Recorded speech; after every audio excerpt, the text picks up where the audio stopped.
Good morning, everyone. We are on page 5 in the note packets for this video, and on this page we're going to be hashing out some of the same ideas that we talked about on that rational functions card worksheet, which was yellow. So first, let's talk about rational discontinuity. When I see that word rational, I think fractional numbers, because these two examples are examples of rational functions. Now, rational functions have discontinuity because they have denominators. And anytime I have a variable in the denominator, I'm going to have to set up restrictions that say, hey, x can't be equal to whatever will make this dividing by 0. So the two types of restrictions and discontinuities that arise from this are vertical asymptotes and wholes. Now, as we saw from the yellow sheet, vertical asymptotes are going to be x equals a number equations.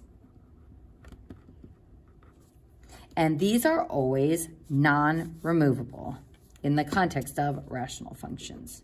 So non-removable. Whereas wholes are going to be restrictions that can be canceled. So that was that factoring cancellation that we saw on the yellow sheet. So restrictions that can be canceled. Now, wholes can be removable or non-removable. We've seen some examples of both in our Unit 4 practice set, so it really just kind of depends on what the function looks like. So there's no way to tell algebraically whether it will be removable or non-removable, but we can tell if it's a whole, if the restriction can be canceled, and that it's a vertical asymptote if it can't be canceled. So restriction can't be canceled.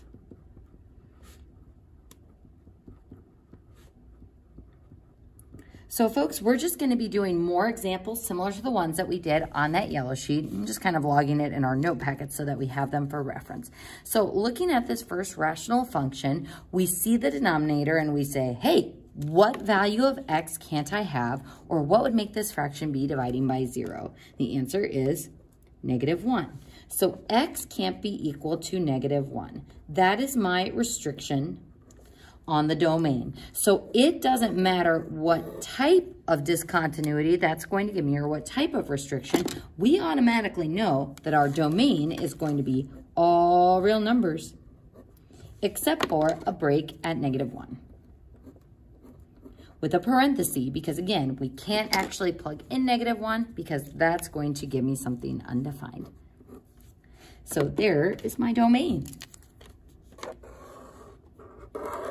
Now, to classify this type of restriction or this discontinuity, we look at the factorization of this rational function. Now, luckily for us, this is already factored. And I would go ahead and trap that in parentheses because sometimes students will try to cancel out those x's, as I mentioned in the yellow video. So just make a note that says you can't cancel binomial parts. Or polynomial parts, trinomial parts. I can't take out this x with this x. I can only take out that entire binomial term with that entire binomial term. And because they aren't the same term, we cannot cancel. So because this restriction can't be canceled out, this tells me that this restriction will be a vertical asymptote. So can't be canceled. So we have a vertical asymptote. We're going to label what it is at x equals -1. So our restriction, our type of restriction, or a discontinuity, and then our domain. So folks, let's go ahead and jump into our next example. We see we have a rational function. I'm going to trap that binomial. I'm going to trap that trinomial on the bottom. And the first thing we want to do is look at the denominator and say, hey, what values of x would make my denominator 0 or make this function undefined? And again, just from looking at that in quadratic form, it's really tough to tell what's going to be a restriction. So this is why we factor. So x -5 and x plus 1. Now it's easy for me to see that my x values can't be equal to positive 5 because that would make my denominator equal to 0. And also, x can't be equal to negative 1. So folks, those are my restrictions. Those are what my x values can't be.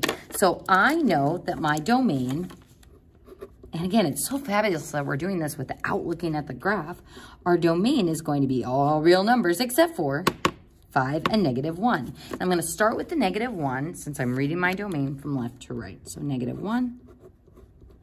Then our next break will occur at the 5. And then to infinity. So again, folks, we don't even know if these are vertical asymptotes or holes, but we know that our function won't be defined there. So folks, let's go ahead and see what types of restrictions these are going to give us. So when I look to see if I can cancel the restriction factor or not, what we find is that we can cancel out the x minus 5. So that means I will have a hole. So can cancel. So we have a hole at x equals 5. But we're going to get more specific than that. And doing what we did on the yellow sheet, we are going to plug this into my canceled equation to figure out what the y value would be or the full location of that hole.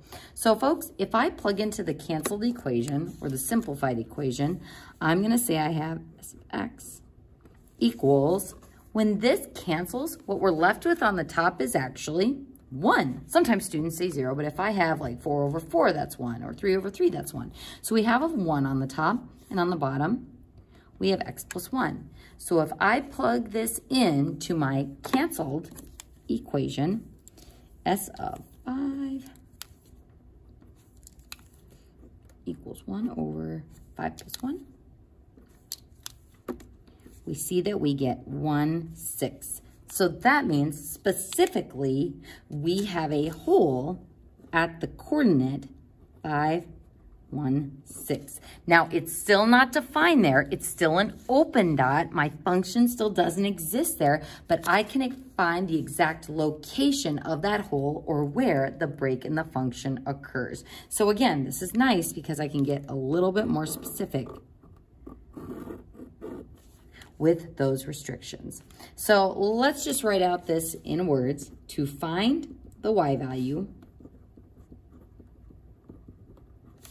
of a hole, plug x value into the canceled equation.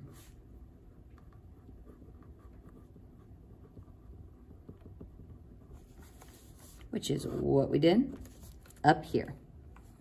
Now, folks, for our other restriction, the x cannot be equal to negative 1, there's no way for me to cancel out that factor, so there's no way for me to plug this in without creating a dividing by 0. So that just means we can't get any more specific than we have a vertical asymptote at x equals negative 1.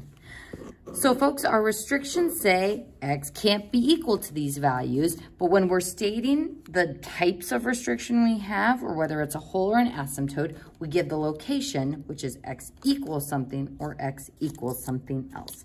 So folks, we're going to go ahead and put this together with our square root stuff that we looked at on the previous page. So on this page, we are going to find the domain algebraically and classify each discontinuity. Now, folks, before we get going with these problems, I just want to talk about something quickly. So restrictions aren't necessarily going to lead to discontinuity. If I think of my parent square root function, y equals the square root of x, that starts at 0 and branches out that way. Now, does this function have restrictions on its domain? Absolutely. My x values have to be greater than or equal to 0. But does this graph have any asymptotes or any holes? Hopefully we remember from the Dirty Dozen that this does not have any of those key features. So this is a restriction, but it doesn't create any discontinuity. So restriction, but no discontinuity. Because I can draw this entire square root function without lifting my pencil off of the paper. So again, restrictions is not synonymous with discontinuity, but we're always talking about our x values here.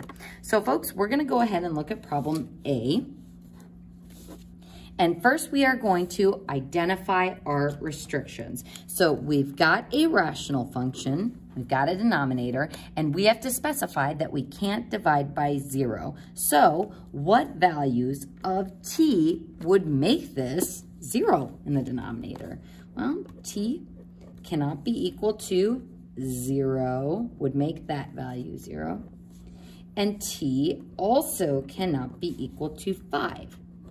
That would also give me the square root of 0, which the square root of 0 is normally okay, but since this square root is in the denominator, 3t divided by 0 would be a problem. So I have this restriction because this square root is in the denominator. So these are kind of the rational restrictions. Now I'm going to look at my square root restriction. So the radicand, t minus 5, has to be greater than or equal to 0. And that's just to keep me out of imaginary stuff and keep my function in the real part. So t is greater than or equal to 5. So folks, I have 3 different restrictions on x. And let's go ahead and classify these restrictions. So first, can I cancel out this t? Sometimes students are unsure because it's t here and it's 3t on the top. Folks, if I had 2 times 3 over 2, could I cancel out those 2's? Sure. In the same sense, if I have 3 times t over t, I can cancel out those t's with each other. So put a note that you can cancel monomial parts. I used to always tell my Algebra 2 kids that you can mince up monomials, so things that are all joined by multiplication, but you can't break up a binomial. You'd have to take the whole parenthesis with whatever you are trying to cancel. So can't cancel binomial parts, can cancel monomial parts. So if I can cross off that t with that t, this is a restriction that cancels. So we have a whole at t equals 0.